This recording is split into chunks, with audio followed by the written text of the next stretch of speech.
हरि ओम. योगदास जय गणेश जोशी यांनी प्रवचनांमधून सांगितलेले कथामृत क्रमांक 153. निर्फलता.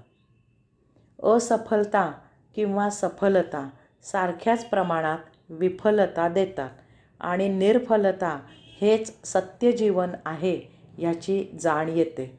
ही जाण लवकरात लवकर आली, वेळीच हे उमजले तर आपले जीवन आनंददायी होते, नाहीतर आयुष्य सुखदुःखाच्या भोवऱ्यात अडकते. ह्यातून बाहेर पडण्यासाठीच सर्व आयुष्य वेचले जाते. त्यामुळे हे अतिसुंदर दुर्मिळ असे जीवन जगायचेच राहून जाते.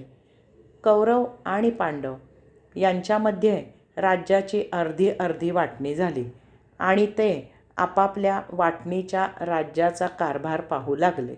पांडव धर्माने न्यायाने राज्य करू लागले. त्यांनी आपल्या पराक्रमाने राज्याचा विस्तार केला. राज्य मोठ्या वैभवाला आणि भरभराटीला आणले. हे पाहून धृतराष्ट्राला त्याच्या मुलांना असफलता प्राप्त झाली आहे असे वाटू लागले. ह्या विचाराने त्याला विफलता जाणवू लागली. वास्तविक वाटणी करून झाल्यामुळे आता पांडवांच्या राज्याशी धृतराष्ट्राचा काहीही संबंध नव्हता. परंतु आपल्या राज्यात बसल्या जागी धृतराष्ट्र त्याच्या मुलांच्या असफलतेने विफल होऊन मत्सराने पीडित झाला. यातूनच पुढे स्वपराक्रमाने सकारात्मक मार्गाने सफल होता येत नाही, तेव्हा नकारात्मक मार्गाने सफलता प्राप्त करण्याची कल्पना पुढे आली. द्यूत खेळून पांडव वनवासी झाले.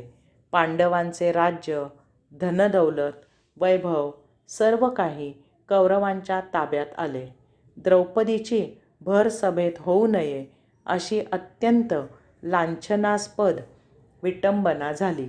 धर्माने न्यायाने अत्यंत भरभराटीत राज्याचा उपभोग घेणारे पांडव एका क्षणात भिके कंगाल झाले. त्यांना 12 वर्षे वनवासात आणि 1 वर्ष अज्ञातवासात जावे लागले. कौरव सफल झाले, परंतु सफल झाल्यावरही धृतराष्ट्र विफलतेने व्याकुळ झाला. कारण द्रौपदीची विटंबना सहन न होऊन पांडवांनी वनवास आणि अज्ञातवास संपल्यावर कौरवांना ठार मारण्याची प्रतिज्ञा केली होती.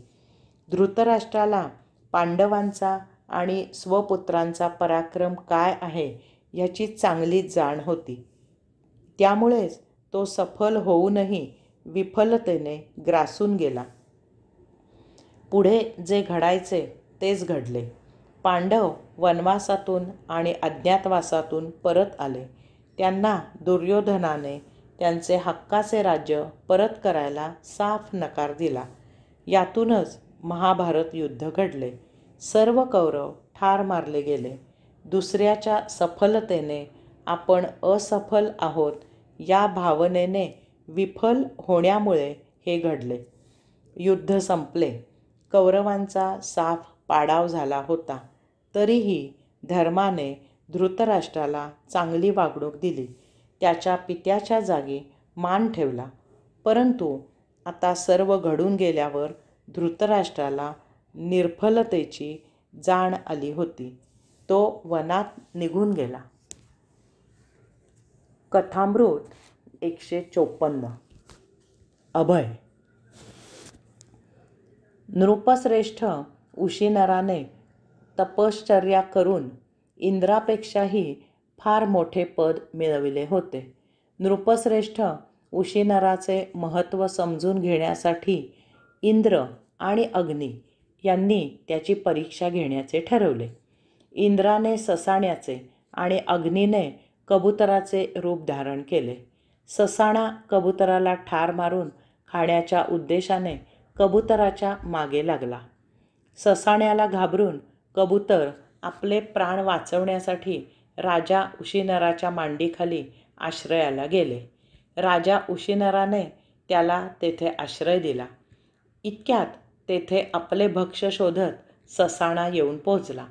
आपल्या शिकारीला भक्ष्याला राजाने आश्रय दिल्याचे पाहताच ससाणा राजा उशिनराला म्हणाला की हे नृपश्रेष्ठा, हे कबूतर माझी शिकार आहे, ते माझे भक्ष्य आहे. मला भूक लागली आहे, त्यामुळे माझे भक्ष्य ठार मारून खाणे हा माझा धर्म आहे. तेव्हा हे राजन, तू माझ्या भक्ष्याला अभय देऊ नको. त्याला तेथून सोड आणि माझ्या हवाली कर.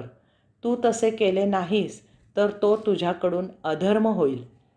त्यावर राजा उशिनरन म्हणाला की मी क्षत्रिय आहे. आश्रिताला अभय देणे हे माझे कर्तव्य आहे. तसेच मी त्याला अभय दिले आहे, त्याच्या रक्षणाचे वचन दिले आहे. तेव्हा माझ्या वचनाचे पालन करणे हे माझे कर्तव्यच आहे. तेव्हा माझ्या हातून अधर्म होत नाही असेच मला करावे लागेल. ससाणा म्हणाला की ठीक आहे, तू माझी क्षुधा भागव. त्यावर राजा उशिनरन म्हणाला की मी तुला पाहिजे तेवढे मांस देतो. ते खाऊन तू आपली क्षुधा शांत कर, परंतु माझ्या आश्रिताला ठार मारू नको. त्यावर ससाणा म्हणाला की ठीक आहे, तू मला त्या कबुतराच्या वजना इतके तुझे स्वतःचे मांस दे. राजा उशिनराने तराजू आणला आणि एका पारड्यात कबुतराला ठेवून दुसऱ्या पारड्यात स्वतः तलवारीने आपले मांस कापून ठेवू लागला. ते कमी झाले म्हणून आणखी मांस कापून तराजूत ठेवले, तरीही मांस कमी पडले. म्हणून तो तसतसे मांस कापून तराजूत ठेवू लागला. राजा उशिनरन रक्तबंबाळ झाला होता. ते अजब आणि अद्भुत वजनाचे कबूतर पाहून राजा उशिनराला शंका आली आणि मग शरण जाऊन त्याने कबुतराला आणि ससाण्याला आपले सत्यरूप प्रकट करण्याची विनंती केली. मग इंद्राने आणि अग्नीने रूप प्रकट केले. प्रसन्न होऊन राजा उशिनरनला वर दिला आणि ते देवलोकी निघून गेले.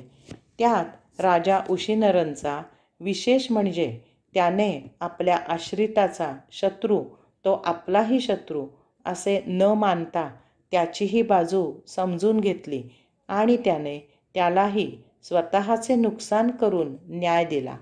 अनेक वेळा आपण पाहतो की एकाची चूक होते आणि त्याच्यासाठी दुसराच कोणीतरी माफी मागतो. त्याचा उगम हा असा आहे. हरि ओम.